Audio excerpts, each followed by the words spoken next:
বৃষ্টি আর বৃষ্টি, বৃষ্টি যেন থামছেই না। চারিদিকে শুধু মেঘলা আকাশ, মেঘলা আকাশে বৃষ্টির ফোঁটা পড়েই যাচ্ছে চারিদিকে।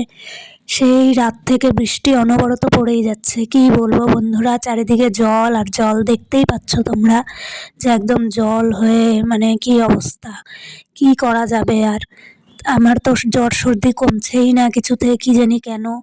এমনিতেই বৃষ্টি, তার মধ্যে এই যে কি বলবো, আর এই বৃষ্টি থাকলে তো এরকম জ্বর সর্দি কাশি হবে। এই বৃষ্টি, এই রৌদ্রু, যাই হোক এই যে কাজ তো করতেই হবে। তো স্নান টান সেরে আমি এই যে ফুল তুলে নিলাম সকালে, যেহেতু ঠাকুরকে দিব।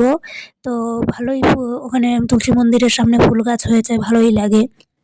তারপরে চলে আসলাম রান্নাঘরে, সবজি টবজি এগুলো কেটে নিচ্ছি। সবজি বলতে আজকে ভাবছি করব যে কাঁচা কলা আছে, কাঁচা কলা আলু দিয়ে একটা তরকারি ভাবছি করব। তো তার জন্যই সবজি বানানো আর কি।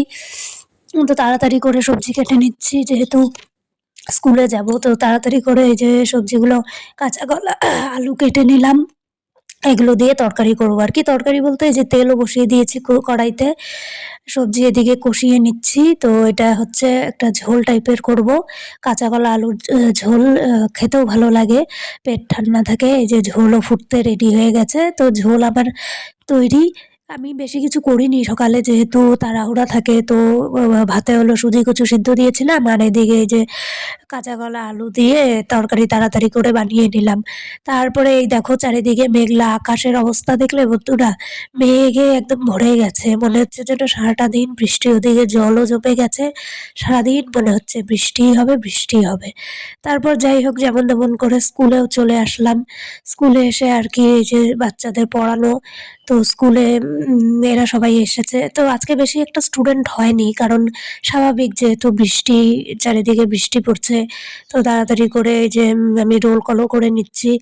আর স্কুলে যেহেতু স্টুডেন্টও নেই বেশি, তো তাড়াতাড়ি আজকে যাই হোক তাড়াতাড়ি ছুটি হয়নি। ক্লাস যতটুকু টাইম, সেইটুকু টাইম তো হবেই।